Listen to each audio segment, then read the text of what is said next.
Ang huling bagay na narinig ni Janet ay ang nakabibinging tili ng mga gulong sa basang kalsada.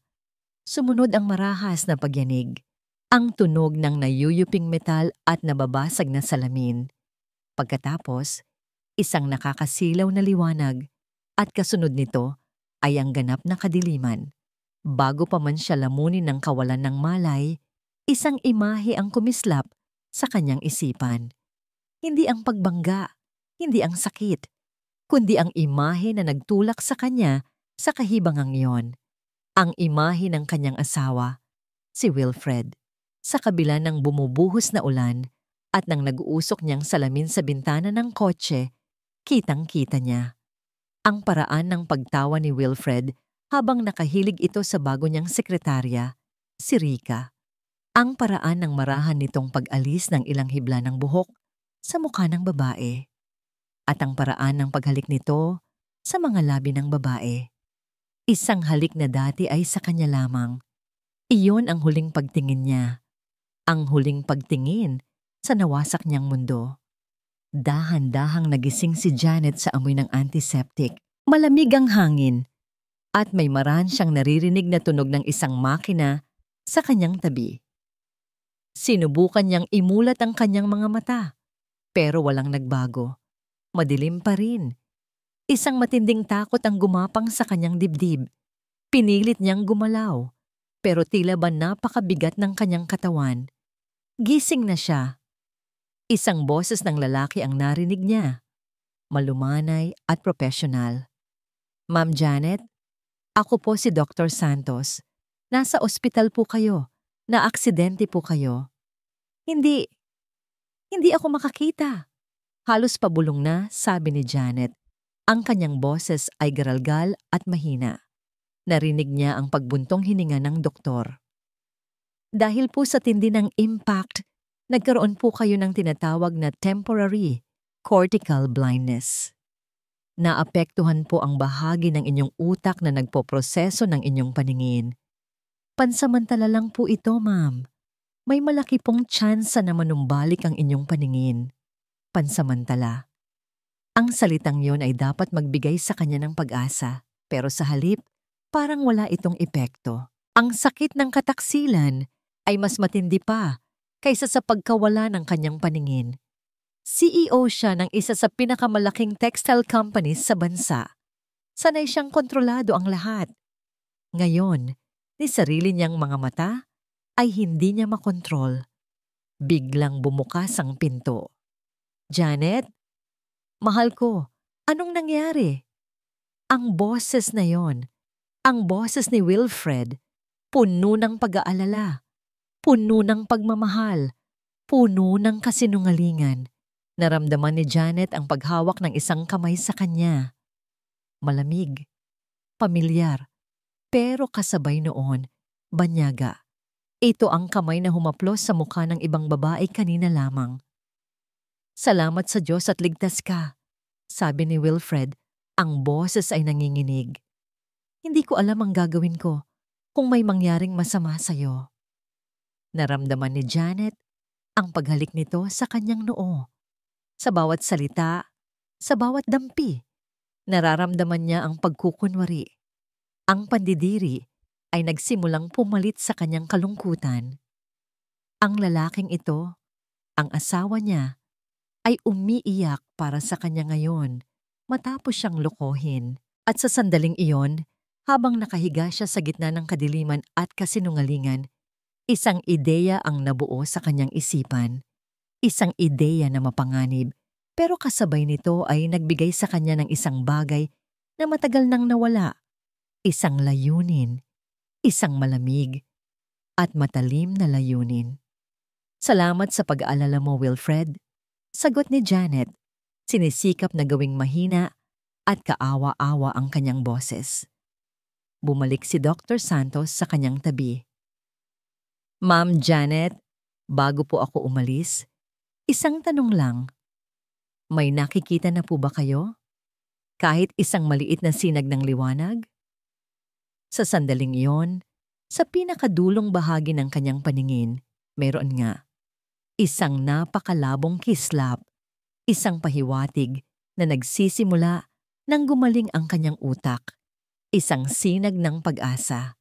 Pero habang nararamdaman niya ang mahigpit na pagkakahawak ni Wilfred sa kanyang kamay, alam niya kung ano ang kailangan niyang gawin.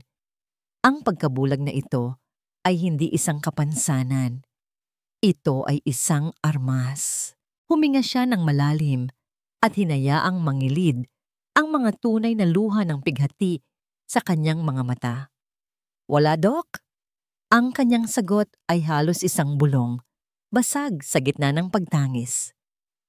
"Wala. Madilim ang lahat." Ang pagbalik sa sariling bahay ay dapat nagdudulot ng kapanatagan.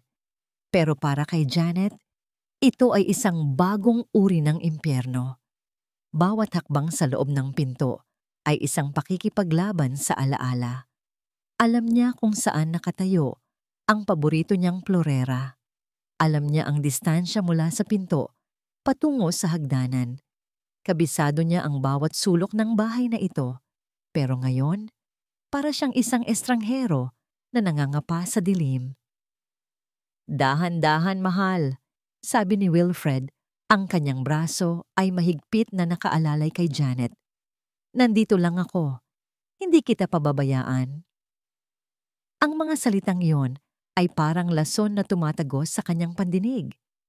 Inalalayan siya ni Wilfred na maupo sa malambot na sofa sa sala.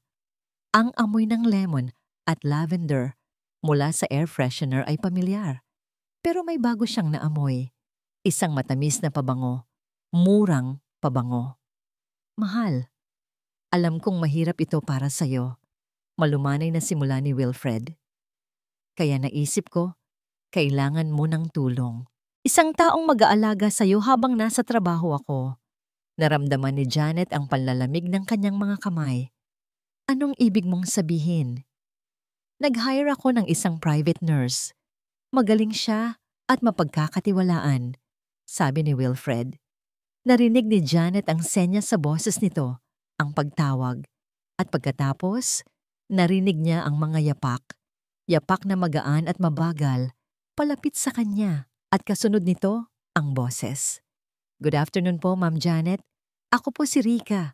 Nandito po ako para alagaan kayo." Ang boses na yon, ang boses ng babae mula sa kotse, matamis, magalang, at puno ng pagkukunwari. Si Rika, ang sekretarya niya, ang ahas na dinala mismo ng kanyang asawa sa loob ng kanilang tahanan.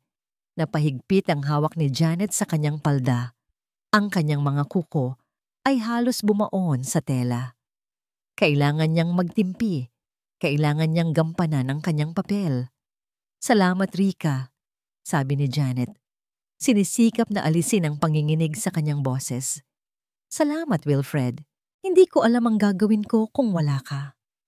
Ang hapunan ng gabing iyon ang pinakamahabang hapunan sa buhay ni Janet. Nakaupo siya sa dulo ng mesa, sa kanyang karaniwang pwesto. Naririnig niya ang tunog ng mga kubyertos, ang marahang pag-uusap ni na Wilfred at Rika. Nagtatawanan sila. Nagkukwentuhan tungkol sa mga nangyari sa opisina na para bang isa lang siyang muebles na nakadisplay sa silid. "Kumain ka pa, mahal," sabi ni Wilfred. Inilalapit ang isang plato sa kanya. "Paborito mo ito? Sinigang." "Pakilagay mo na lang sa plato ko," mahinang sagot ni Janet. Naramdaman niya ang paglapit ni Rika. "Ako na po, sir." Narinig ni Janet ang pagbuhos ng sabaw. Naramdaman niya ang init nito malapit sa kanyang kamay. Sa isang mabilis na kilos na pinalabas niyang isang aksidente, bahagya niyang ikinilos ang kanyang braso. Narinig niya ang malakas na pagtalsik ng likido, kasunod ng isang pigil na sigaw ni Rika. "Aray! Ang init!"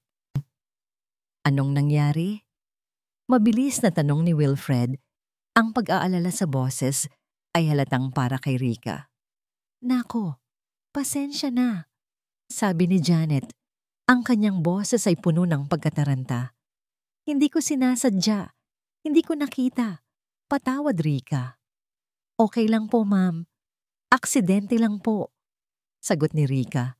Pero hindi maitago sa tono nito ang inis. Nang gabing iyon, habang nakahiga si Janet sa kanilang kama, mag-isa, narinig niya sila mula sa sala. Naririnig niya ang mahinang tunog ng telebisyon. Pagkatapos, ang mahinang pagtawa ni Rika. Ang malalim na boses ni Wilfred. Naririnig niya ang kaluskos ng mga tela, ang pag-uga ng sofa. Hindi niya kailangang makita. Alam niya kung ano ang nangyayari. Ang bawat tunog ay lumilikha ng isang malinaw na larawan sa kanyang isipan, isang larawan na sumusugat sa kanyang puso. Kinagat niya ang kanyang labi upang pigilan ang isang hikbi. Hindi ito ang oras para umiyak.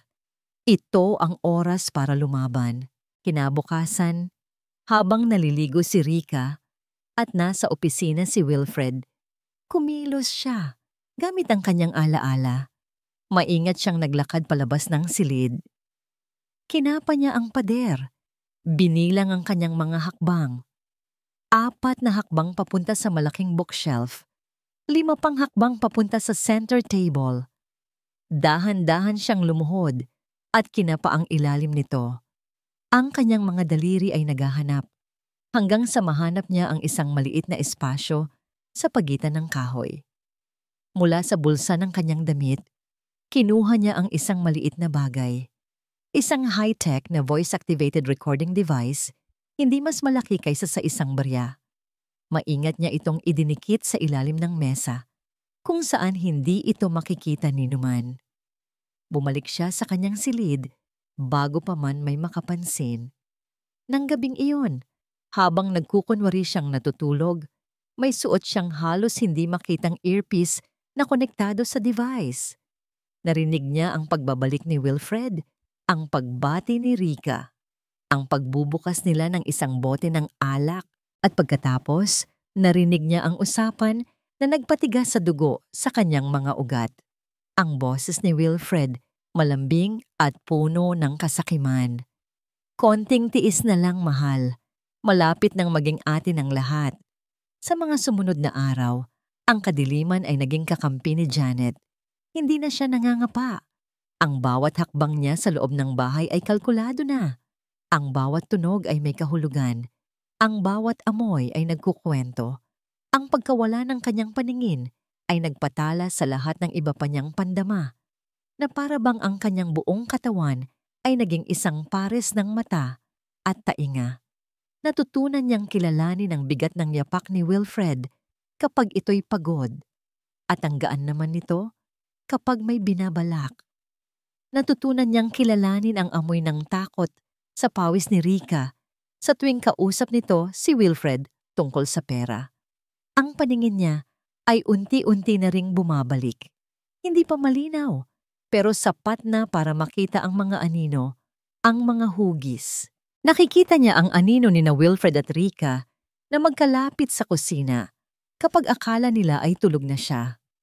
Nakikita niya ang hugis ng mga dokumento na laging daladala ni Wilfred, ngunit para sa kanila, siya ay nananatiling bulag. Isang kaawa-awang biktima. Isang hapon, habang nagpapanggap siyang natutulog sa sofa, pumasok si Wilfred sa bahay. Hindi niya narinig ang karaniwang pag-click ng lock na nangangahulugang nagmamadali ito. Narinig niya ang paglapag nito ng kanyang briefcase sa mesa, mas malakas kaysa sa dati. Hindi ito kumibo. Hinintay ni Janet kung babatiin siya nito, pero wala. Naramdaman niya ang pagdaan nito sa kanyang likuran. Pagkatapos, naamoy niya. Isang pabango ng babae. Matapang at mamahalin. Hindi ito ang murang pabango ni Rika. Iba ito. Sino na naman ito? Gaano kalalim ang butas na hinuhukay ni Wilfred? Ang bawat bagong impormasyon ay parang isang maliit na sensilyo ng katotohanan, at paunti-unti, binubuo niya ang isang larawan na mas malaki at mas nakakatakot kaysa sa inaakala niya. Kinalaunan, narinig niya si Rika na kausap ang ina nito sa telepono sa hardin. Dahil sa kanyang pinatalas na pandinig, malinaw na naririnig ni Janet ang bawat salita mula sa nakaawang na bintana. Opo, Nay. Alam ko po, ginagawa ko po ang lahat para sa operasyon nyo. Malapit na po. Konting tiis na lang. Nanginginig ang boses ni Rika, puno ng desperasyon. Naunawaan ni Janet. Hindi lang kasakiman ang nagtutulak kay Rika. Desperasyon din, isang kahinaan na maaari niyang gamitin. Ang pagkakataon ay dumating isang umaga. Mahal, may kailangan ka lang pirmahan, sabi ni Wilfred habang inaalalayan siya sa mesa sa kanilang study. Mga papeles lang para sa insurance ng kotse. Inilagay ni Wilfred ang isang ballpen sa kanyang kamay at ginabayan ito papunta sa ilalim ng isang makapal na tumpok ng papel. Alam ni Janet, kahit hindi niya nababasa, na hindi ito tungkol sa insurance, nararamdaman niya ang bigat ng mga dokumento. Ito na marahil yon, ang paglilipat ng kapangyarihan. Saan dito? Tanong ni Janet. Ang boses ay nag-isobrasyat ng kawalang muwang. Dito lang, mahal, sabi ni Wilfred, idinidiin ang kanyang daliri sa papel. Habang ginagabayan siya ni Wilfred, sinadya ni Janet na ibaling ang kanyang siko na para bang nawalan siya ng balanse. Natabig niya ang isang tasang puno ng mainit na kape na nakapatong sa gilid ng mesa.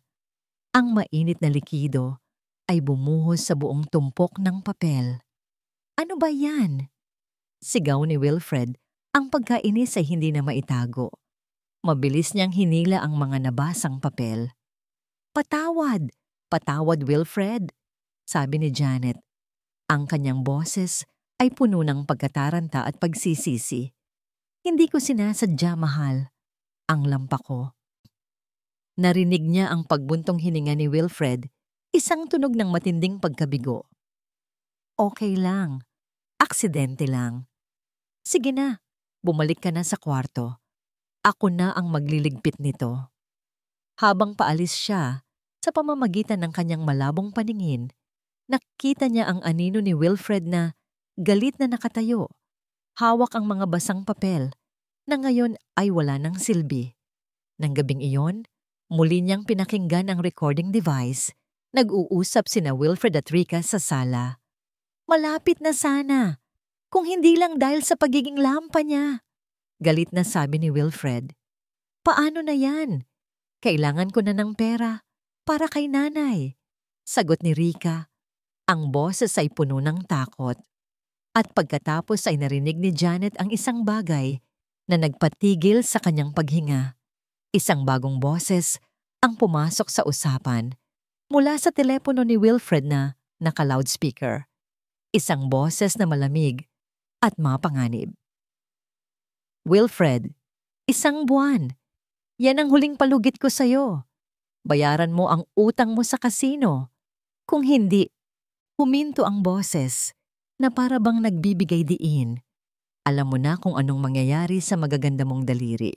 At baka madamay pa ang bulag mong asawa. Utang sa kasino. Isang sindikato. Ngayon, malinaw na ang lahat. Hindi lang ito tungkol sa kasakiman. Ito ay tungkol sa kaligtasan. At handa si Wilfred na isakripisyo ang lahat, pati na ang buhay niya, para iligtas ang sarili nito. Ang kaalaman ay isang uri ng kapangyarihan. Pero para kay Janet, ito ay isang mabigat na pasanin. Ngayong alam na niya ang tungkol sa utang ni Wilfred, ang bawat kilos nito, bawat salita, ay may kaakibat na bagong kahulugan. Ang bahay ay hindi na lang isang entablado ng pagkukunwari. Ito ay isang hawla na ibinabahagi niya sa isang desperadong mandaragit. Ang pagiging bulag ay naging kanyang kalasag. Pero ngayon, nararamdaman niya na unti-unti itong nagiging isang bitag. Isang hapon, habang nag-uusap sina Wilfred at Rika sa sala, si Janet ay tahimik na nakaupo sa kanyang paboritong silya, nagkukunwaring nakikinig sa isang audiobook. Ang totoo, ang buong atensyon niya ay nasa kanila. Pinag-uusapan nila ang tungkol sa nalalapit na company anniversary at naririnig niya ang kasakiman sa boses ni Wilfred habang binabanggit nito ang mga posibleng kikitain ng kumpanya. Bigla, sa gitna ng kanilang pag-uusap, narinig ni Janet ang isang pamilyar na tunog, ang marahang pag-slide ng isang bagay sa makinis na ibabaw. Ang porselanang florera sa maliit na mesa sa tabi ni Rika. Bago pa man may makasigaw, bago pa man may makakilos, ang kanyang katawan ay kusang gumalaw. Isang maliit na pag-urong, isang bahagyang pag-angat ng kanyang kamay. Isang likas na reaksyon ng isang taong nakakakita ng panganib. Kasunod noon ay ang malakas na tunog ng nabasag na porselana. Ay! Sigaw ni Rika. Katahimikan. Isang nakabibinging katahimikan ang pumuno sa silid. Naramdaman ni Janet ang dalawang pares ng mata na nakatitig sa kanya. Ramdam niya ang kanilang pagdududa. Nanuyo ang kanyang lalamunan. Nahuli ba siya? Dito na ba magtatapos ang lahat? Pinilit niyang pakalmahin ang rumaragasang tibok ng kanyang puso. Kailangan niyang mag-isip. Mabilis. May nabasag ba? Tanong ni Janet. Ang kanyang boses ay nanginginig na para bang nagulat sa ingay. Paano? Paano mo nalaman? Tanong ni Wilfred. Ang boses ay matalim at puno ng hinala. Gumagalaw ka bago pa man ito bumagsak. Huminga ng malalim si Janet. Ito na yon. Ang hangin. Mahinang sagot niya. Hinahayaang marinig ang takot sa kanyang boses. Narinig ko ang pagbabago sa hangin, ang pag-slide ng florera sa mesa. Akala ko may bubukas na bintana o may papasok. Nagpakawala siya ng isang pigil na hikbi. Nakakatakot. Nakakatakot kapag hindi mo nakikita ang pinanggagalingan ng mga tunog. Ang katahimikan ay nagpatuloy pa ng ilang segundo na para kay Janet ay parang isang kawalang hanggan. Pagkatapos, narinig niya ang pagbuntong hininga ni Wilfred. Tama ka na, Rika. Linisin mo na yan. Utos ni Wilfred. Ang talim sa kanyang boses ay napalitan ng pagkainis. Mahal, pasensya na. Nadala lang ako. Nakalusot siya. Sa isang hibla ng buhok, nakalusot siya.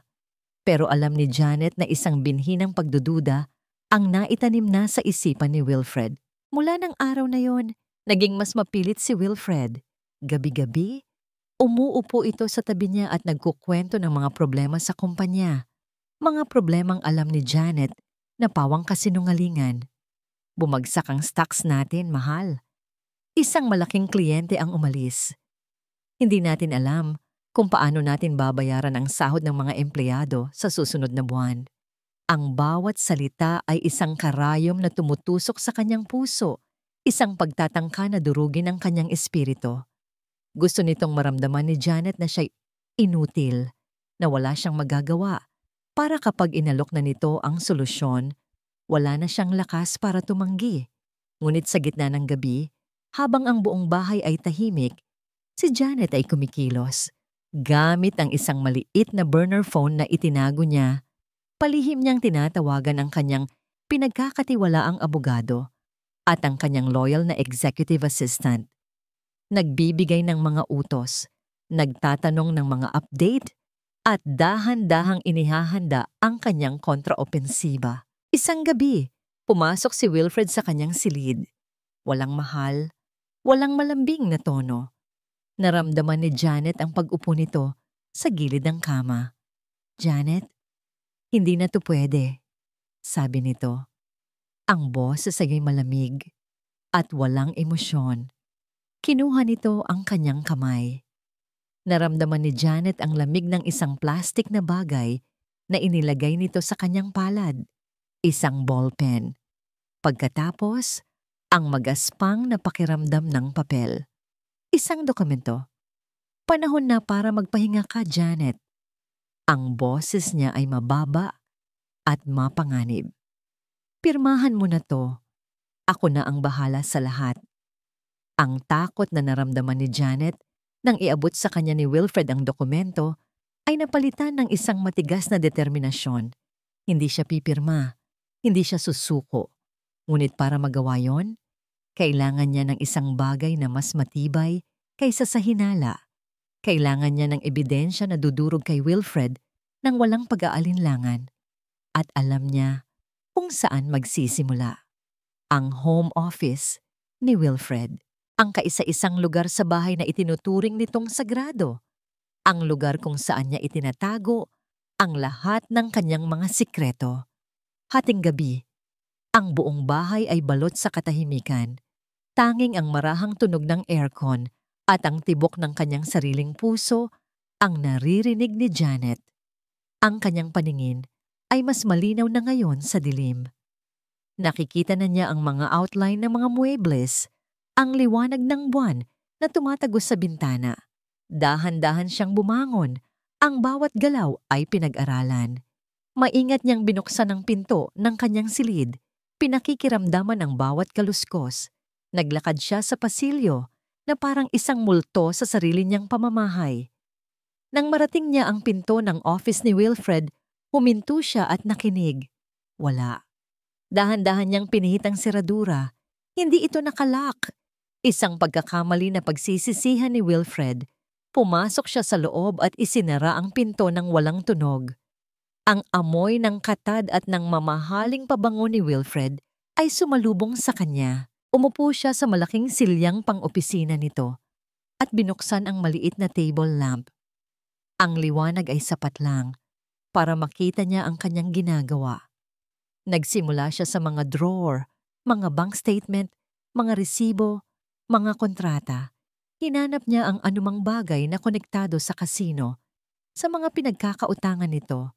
Pagkatapos ng halos kalahating oras, sa ilalim ng isang tumpok ng mga lumang bill, nakita niya ito.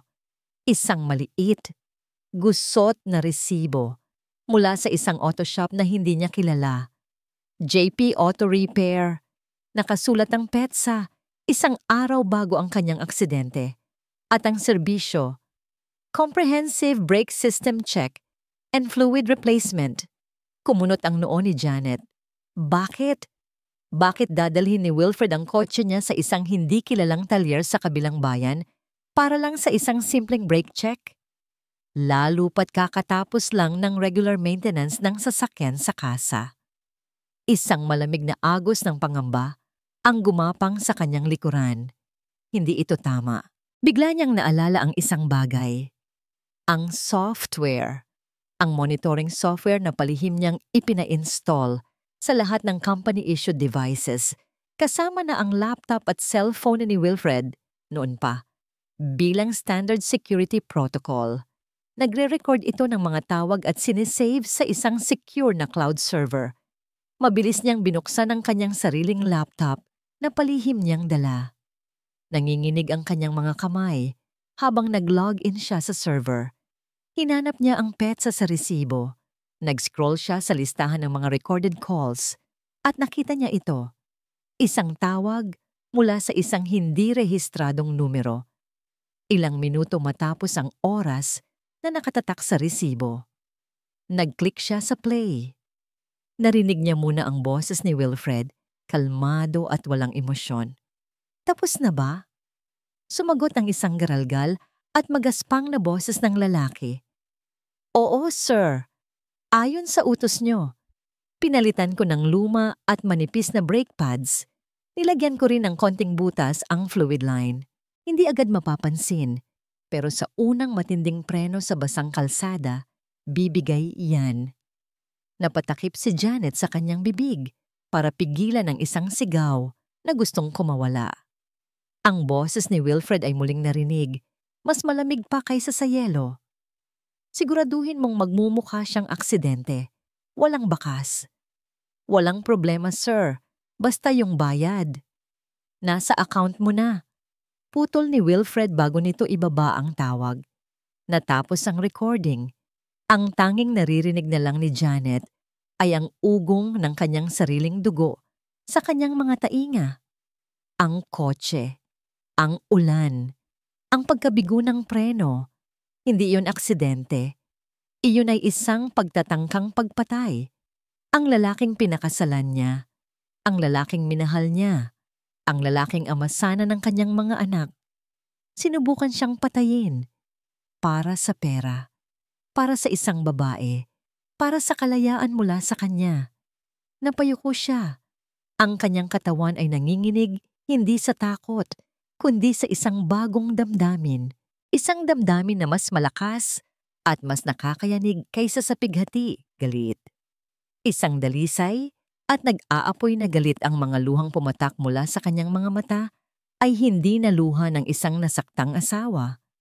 Ito ay mga luha ng isang mandirigma na isinilang mula sa abo ng pagkakanulo. Bigla, narinig niya ito.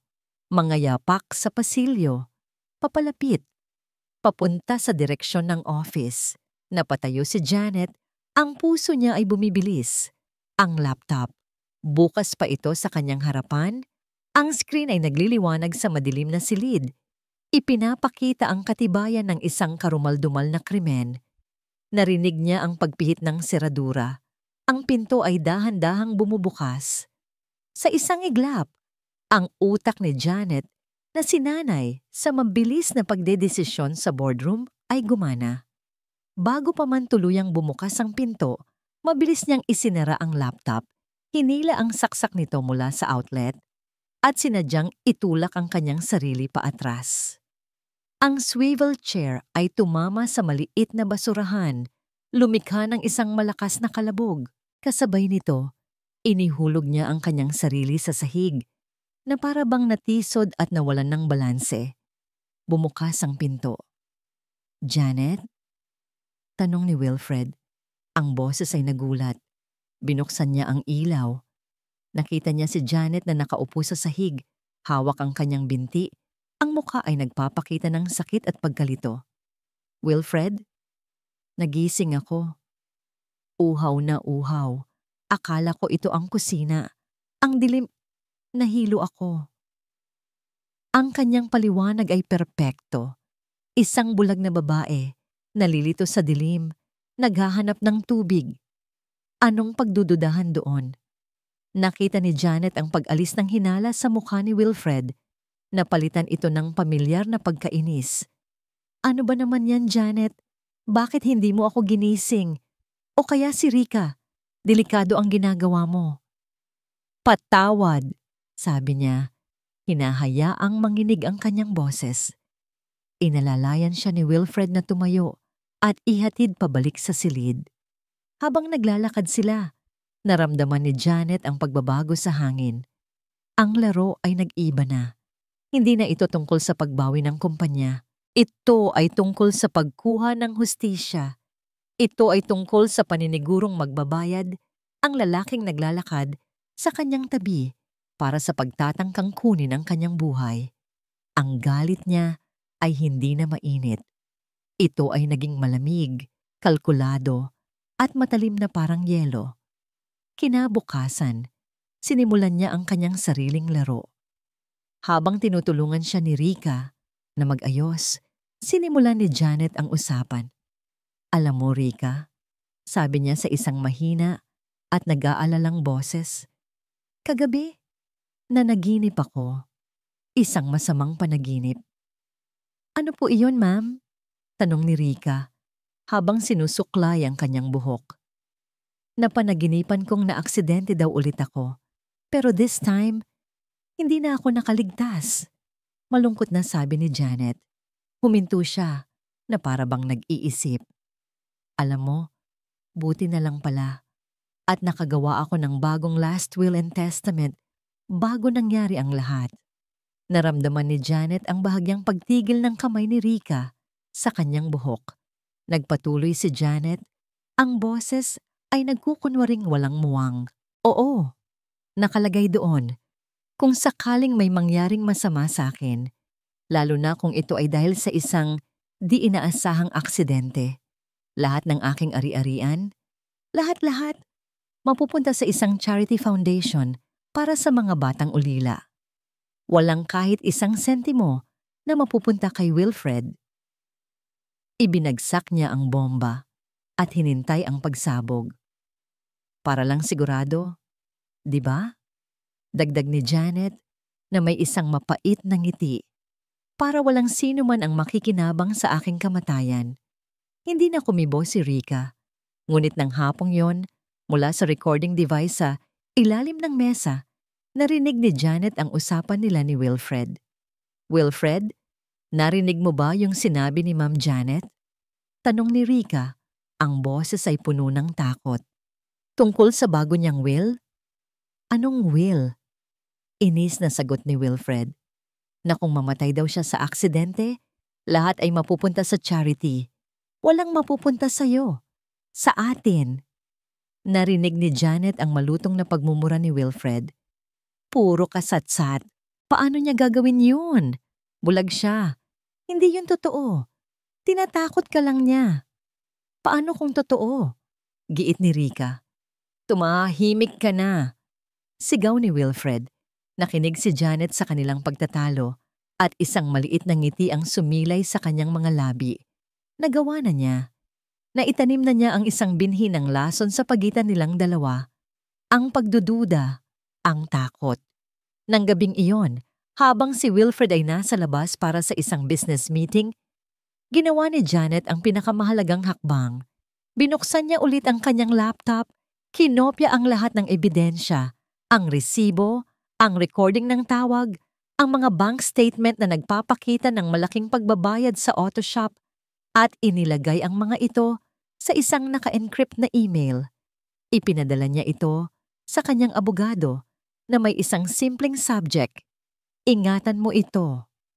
Ngayon, kahit anong mangyari sa kanya, ang katotohanan ay lalabas. Ang kanyang alas ay nasa labas na ng bahay, ligtas at naghihintay.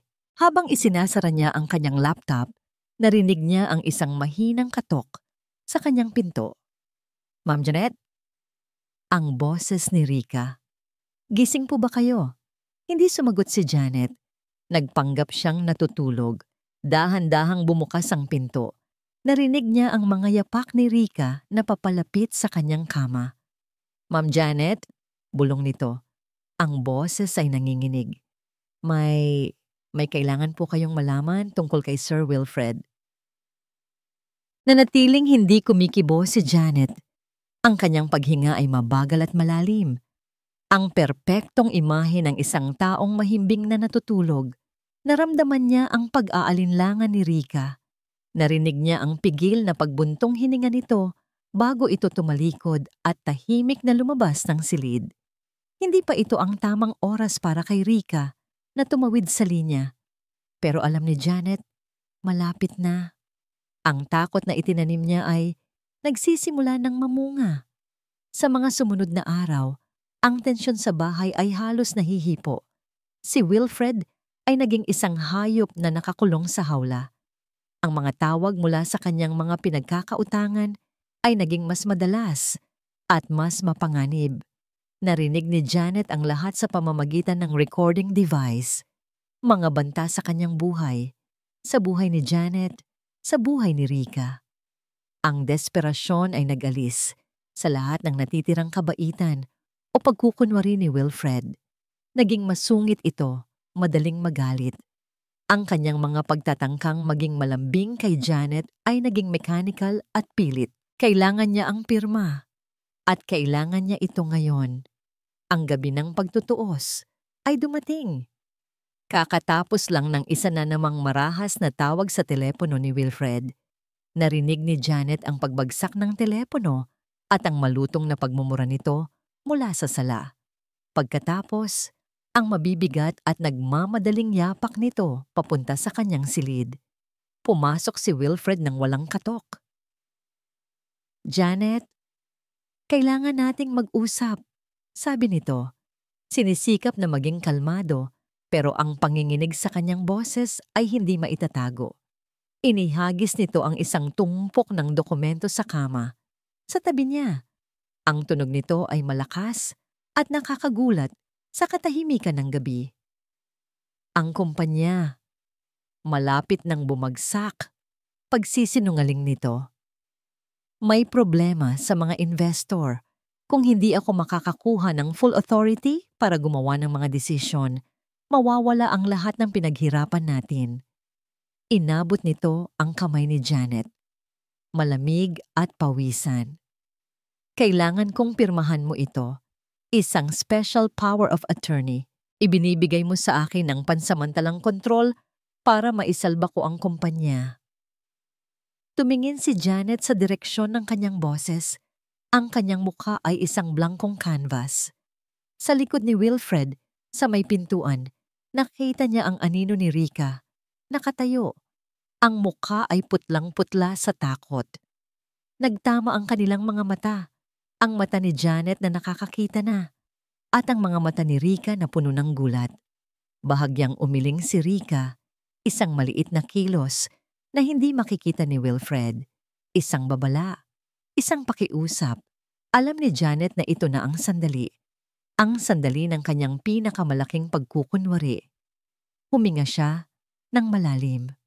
Wilfred, natatakot ako. Paano kung may gawin kang hindi tama? Janet, wala na tayong oras. Sigaw ni Wilfred, nawawalan na ng pasensya. Hinablot nito ang ballpen mula sa mesa at sa pilitang inilagay sa kanyang kamay. Para sa atin to. Para sa kinabukasan natin. Magtiwala ka sa akin. Hinayaan ni Janet na tumulo ang mga luha sa kanyang mga mata. Mga luha ng isang actress na nasa kanyang pinakamagaling na pagganap. Sige Wilfred, para sa atin. Ginabayan ni Wilfred ang kanyang kamay patungo sa papel.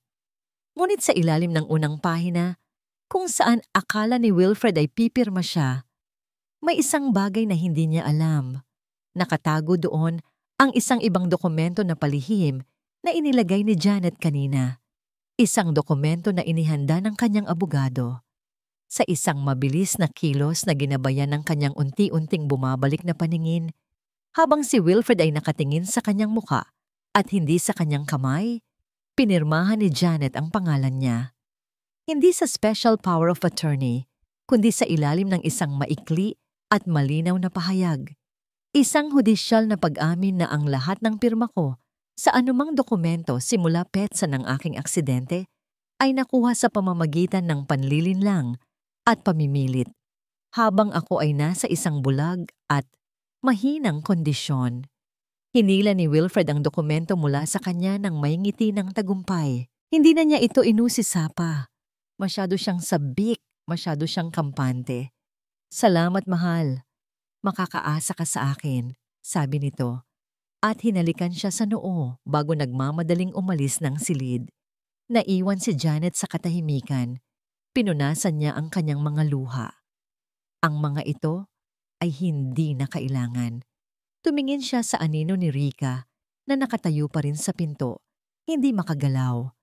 Nagsalita si Janet sa isang boses na ngayon ay matatag at walang bahid ng kahinaan. Ang anibersaryo ng kumpanya ay bukas ng gabi, hindi ba? Tumango si Rika, nanginginig. Magaling, sabi ni Janet. Isang malamig na ngiti ang unti-unting gumuhit sa kanyang mga labi. Magkakaroon sila ng isang selebrasyon na hinding-hindi nila malilimutan. Ang araw ng company anniversary ay dumating na may dalang kakaibang bigat sa hangin. Para kay Wilfred, ito ang bisperas ng kanyang koronasyon. Para kay Janet, ito ang bisperas ng paghuhukom. Nagsimula ang araw sa isang tawag sa telepono. Tinawagan ni Janet si Martha, ang kanyang matapat na executive assistant na pinilit ni Wilfred na mag-leave of absence. Martha, handa ka na ba para bukas? Tanong ni Janet. Ang boses ay mahinahon. Opo, ma'am. Nakahanda na po ang lahat ayon sa utos ninyo. Ang video, ang audio, at ang contact ko sa pulisya. Hinihintay na lang po namin ang hudyat ninyo. Sagot ni Martha. Ang boses ay puno ng determinasyon. Pagkatapos ng tawag, narinig ni Janet ang pagdating ni Wilfred. Masaya ito. Sumisipol pa habang pumapasok sa bahay. Ang amoy ng tagumpay ay tila ba nakadikit sa balat nito. Magandang araw, mahal ko. Bati nito, lumapit at hinalikan siya sa pisngi. Isang halik na malamig at walang laman. May magandang balita ako. Para hindi ka na ma-stress, Inayos ko na ang ilang bagay sa opisina. Pinaaga ko na ang retirement ng ilang matatandang empleyado para makapag-focus na tayo sa mga bago at mas magagaling. Naintindihan ni Janet. Tinanggal niya sa pwesto ang mga taong loyal sa kanya, ang mga taong makakatayo sa kanyang tabi. Sinisira ni Wilfred ang kanyang network, ang kanyang mga haligi, sa paniniwalang wala na siyang magagawa. Nang hapong iyon, habang si Janet ay nakaupo sa sala, nagkukunwaring nakikinig ng musika, ipinakita ni na Wilfred at Rika ang kanilang tunay na kulay. Wala nang pagtatago, wala nang pangingimi. Binuksan nila ang isang bote ng mamahaling champagne. Narinig ni Janet ang pag-pop ng cork, ang pagbuhos ng alak sa mga baso. Para sa atin, mahal, sabi ni Wilfred kay Rika, sapat na para marinig ni Janet. Para sa ating bagong buhay. Para sa atin, sagot ni Rika. Ang boses ay masigla. Nagtawanan sila. Nag-usap sila tungkol sa mga plano nila. Isang mahabang bakasyon sa Europa, ang pagbili ng isang yate, ang pagbebenta ng lumang bahay na ito, at paglipat sa isang mas malaking mansyon. Lahat ng ito, sinabi nila sa harapan ng babaeng nagmamay-ari ng lahat ng kanilang pinapangarap. Lumapit si Wilfred kay Janet. Ang amoy ng alak ay humahalo sa kanyang hininga. Lumuhod ito sa harapan niya. Janet, mahal, sabi nito. Ang boses ay puno ng huwad na awa. Salamat sa lahat. Salamat sa sakripisyo mo. Huwag kang mag-alala. Aalagaan kita. Aalagaan ka namin ni Rika. Ang pagbanggit sa pangalan ni Rika ay isang sinadyang sampal sa kanyang mukha. Isang pagpapakita ng kapangyarihan. Sayang. Dagdag pa nito, halos pabulong na. Sayang at hindi mo makikita ang pagbagsak ng sarili mong imperyo bukas. Pero mas mabuti na rin siguro yon. Mas hindi masakit. Tumayo ito at tumawa. Isang tawa na puno ng pagmamataas at kalupitan. Naiwan si Janet sa kanyang silya sa gitna ng kadiliman. Sa paningin nila, siya ay talunan. Isang bulag na reyna na naagawan ng korona. Isang babaeng wala nang natira, kundi ang awa. Naramdaman niya ang bigat ng pag-iisa. Ang mga taong pinagkakatiwalaan niya sa opisina ay wala na. Ang asawa niya ay ipinagdiwang ang kanyang pagkawasak sa mismong harapan na niya. Sa sandaling iyon, tila ba nawala na ang lahat? Ngunit sa ilalim ng lahat ng iyon, ang apoy sa kanyang puso ay hindi namatay. Ito ay naging isang baga na naghihintay na lamang ng tamang hangin para muling magliyab. Hinawakan niya ang kanyang palad.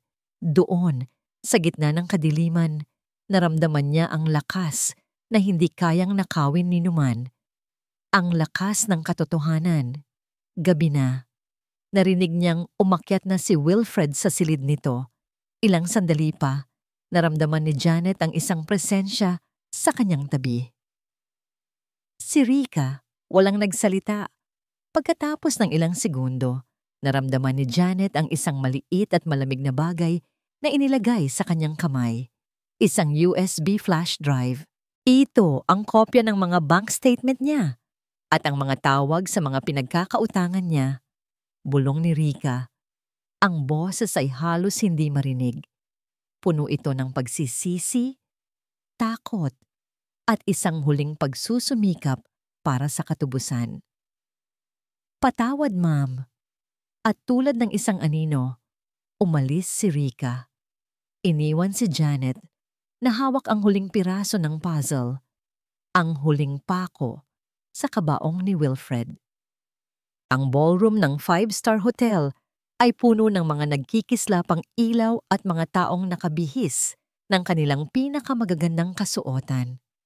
Mga kliyente, mga supplier, mga empleyado, at ang board of directors, lahat ay naroroon para ipagdiwang ang ika-20 anibersaryo ng JT Textiles. Inaalalayan ni Rika. Si Janet ay dahan-dahang naglakad papasok. Suot niya ay isang simpleng itim na bestida at isang pares ng malalaking dark glasses na nagtatago sa kanyang mga mata. Bawat hakbang niya ay sinundan ng mga tingin ng awa at mga bulungan. Siya ang bumagsak na reyna, isang anino ng dati niyang sarili. Sa entablado, si Wilfred ang hari ng gabi. Nakatayo siya roon, sa kanyang mamahaling suit, binabati ang bawat isa ng isang malapad na ngiti. Ang kanyang braso ay palaging nakapulupot sa baywang ni Rika sa tuwing wala si Janet sa malapit. Siya ang tagapagligtas, ang bagong pinuno na handang sakupin ang trono. Nagsimula ang programa. Pagkatapos ng mga paunang salita at pagpapakilala, tinawag ng MC si Wilfred sa entablado para sa kanyang espesyal na anunsyo. Tumayo si Wilfred sa gitna ng entablado.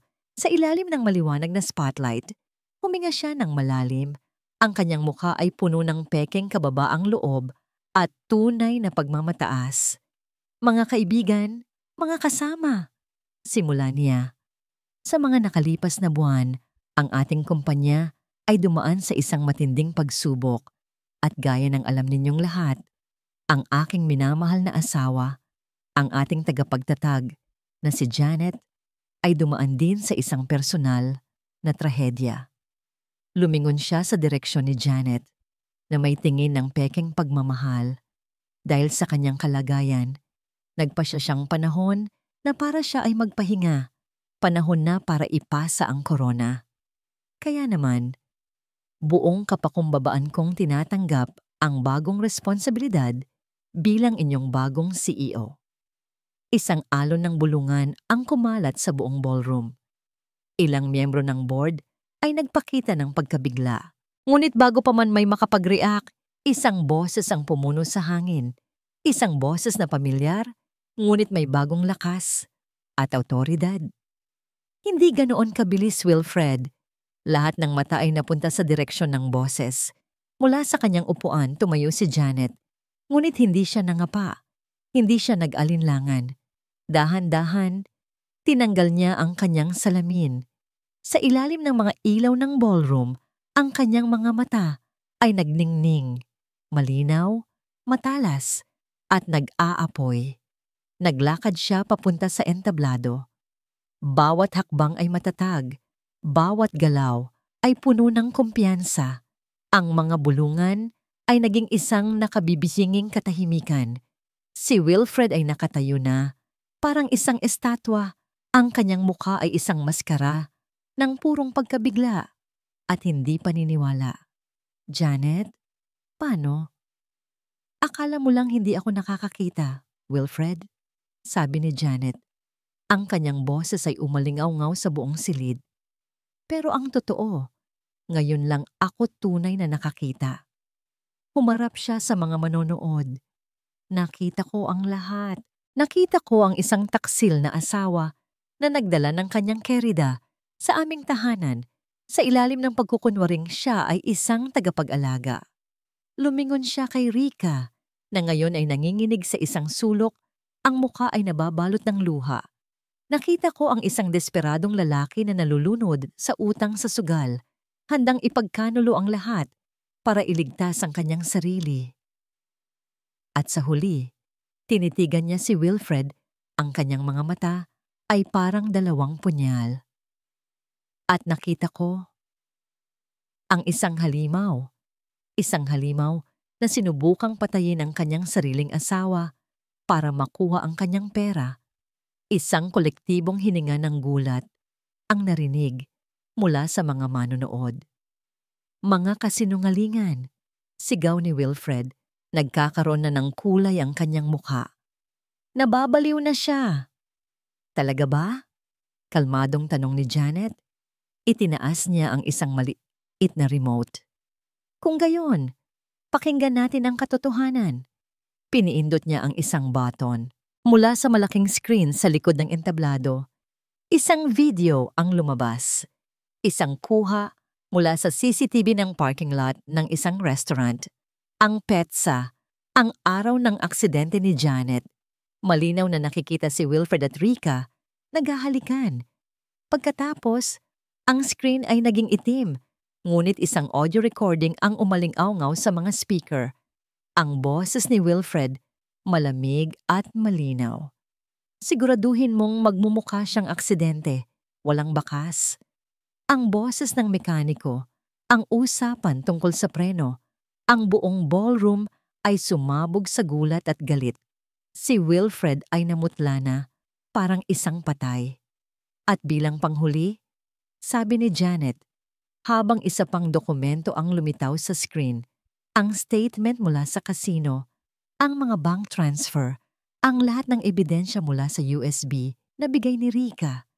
Ito ang dahilan ng lahat.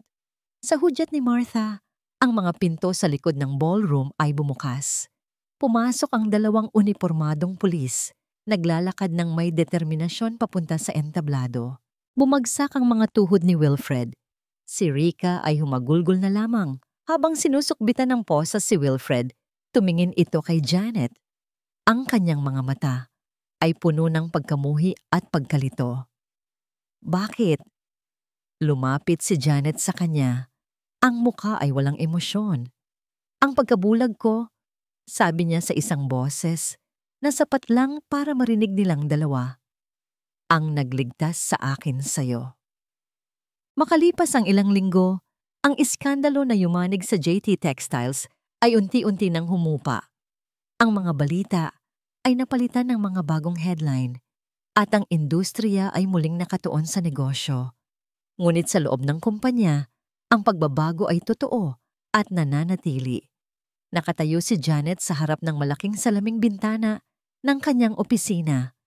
Mula sa pinakamataas na palapag, tanaw niya ang buong lungsod na abala sa sarili nitong buhay. Ang parehong tanawin na dati niyang tinitingnan kasama si Wilfred. Ngunit ngayon, mayroon na itong bagong kahulugan. Ito ay hindi na isang imperyo na ibinahagi niya sa isang hari, kundi isang kaharian na siya mismo ang nagligtas at muling itinayo. Ang kumpanya ay mas matatag kaysa dati. Ang pag-alis ni Wilfred at ng kanyang mga kasabwat ay parang pag-alis ng isang cancer. Sa ilalim ng malinaw at matatag na pamumuno ni Janet, bumalik ang tiwala ng mga investor at empleyado. Si Martha ay nasa tabi na niya muli, mas tapat at mas mahusay kaysa dati. Napunta ang pag-iisip niya kay Rika. Dahil sa kanyang kooperasyon bilang pangunahing testigo laban kay Wilfred, si Rika ay nakakuha ng mas magaan na sentensya. Isang araw, bago ang huling paglilitis, dinalaw siya ni Janet sa kulungan. Hindi ito isang pagbisita ng galit, kundi ng pag-unawa. Nakita niya kay Rika hindi ang isang masamang babae, kundi isang taong desperado na gumawa ng mga maling desisyon. Bakit po ninyo ito ginagawa, ma'am? Tanong ni Rika sa gitna ng kanyang mga luha. Dahil ang pagpapatawad ay hindi para sa iyo, Rika, sagot ni Janet. Para sa akin ito, para makalaya ako.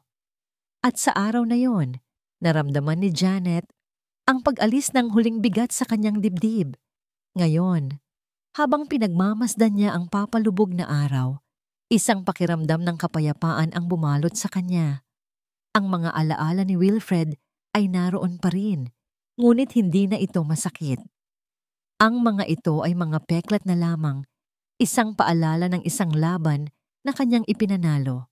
Isang paalala na kung minsan, kailangan mong dumaan sa pinakamadilim na gabi para mas pahalagahan ang liwanag ng isang bagong umaga. Kinuha niya ang kanyang bag, handa nang umuwi. Ngunit hindi sa malaki at malamig na bahay na puno ng masasamang alaala. Ibinenta niya iyon.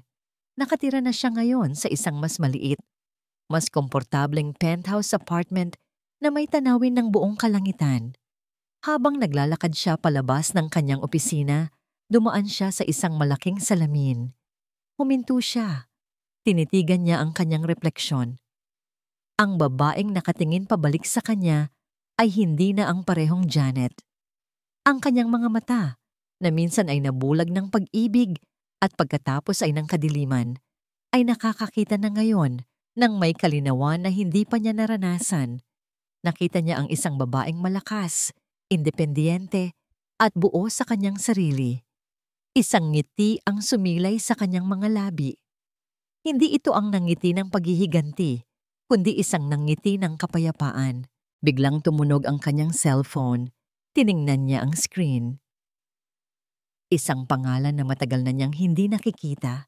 Isang pangalan mula sa nakaraan, bago pa man dumating si Wilfred sa buhay niya.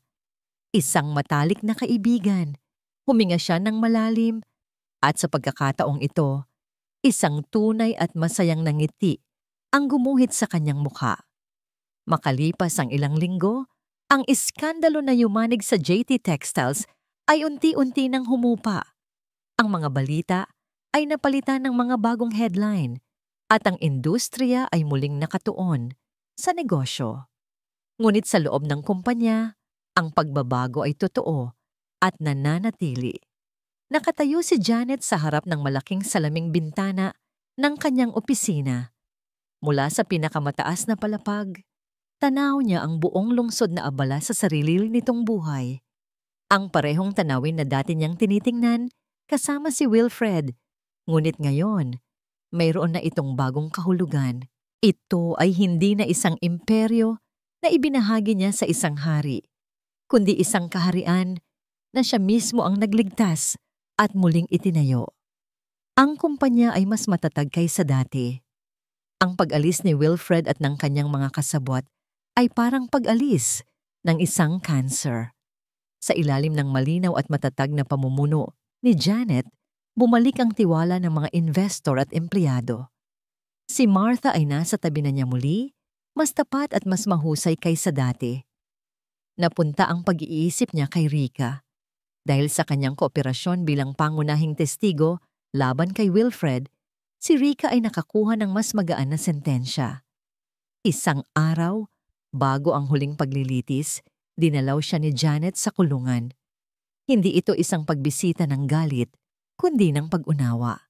Nakita niya kay Rica hindi ang isang masamang babae, kundi isang taong desperado na gumawa ng mga maling desisyon. "Bakit po ninyo ito ginagawa, ma'am?" tanong ni Rica sa gitna ng kanyang mga luha. "Dahil ang pagpapatawad ay hindi para sa iyo, Rica," sagot ni Janet. "Para sa akin ito, para makalaya ako." At sa araw na yon, naramdaman ni Janet ang pag-alis ng huling bigat sa kanyang dibdib. Ngayon, habang pinagmamasdan niya ang papalubog na araw, isang pakiramdam ng kapayapaan ang bumalot sa kanya. Ang mga alaala ni Wilfred ay naroon pa rin, ngunit hindi na ito masakit. Ang mga ito ay mga peklat na lamang, isang paalala ng isang laban na kanyang ipinanalo. Isang paalala na kung minsan, kailangan mong dumaan sa pinakamadilim na gabi para mas pahalagahan ang liwanag ng isang bagong umaga. Kinuha niya ang kanyang bag, handa nang umuwi. Ngunit hindi sa malaki at malamig na bahay na puno ng masasamang alaala. Ibinenta niya iyon. Nakatira na siya ngayon sa isang mas maliit, mas komportableng penthouse apartment na may tanawin ng buong kalangitan. Habang naglalakad siya palabas ng kanyang opisina, dumaan siya sa isang malaking salamin. Huminto siya. Tinitigan niya ang kanyang refleksyon. Ang babaeng nakatingin pabalik sa kanya ay hindi na ang parehong Janet. Ang kanyang mga mata, na minsan ay nabulag ng pag-ibig at pagkatapos ay ng kadiliman, ay nakakakita na ngayon ng may kalinawan na hindi pa niya naranasan. Nakita niya ang isang babaeng malakas, independyente, at buo sa kanyang sarili. Isang ngiti ang sumilay sa kanyang mga labi. Hindi ito ang ngiti ng paghihiganti, kundi isang ngiti ng kapayapaan. Biglang tumunog ang kanyang cellphone. Tiningnan niya ang screen. Isang pangalan na matagal na niyang hindi nakikita. Isang pangalan mula sa nakaraan, bago pa man dumating si Wilfred sa buhay niya. Isang matalik na kaibigan. Huminga siya ng malalim at sa pagkakataong ito, isang tunay at masayang ngiti ang gumuhit sa kanyang mukha. Sinagot niya ang tawag. "Hello?" Ang kanyang boses ay kalmado, masaya, at higit sa lahat, malaya. Sa pagbukas ng pinto ng elevator, humakbang siya palabas, handa ng harapin, hindi lang ang gabing darating, kundi ang lahat ng umaga na kasunod nito. Ang babaeng minsang nabulag ay natutong makakita sa dilim. At ngayon, sa wakas, handa na siyang yakapin muli ang liwanag.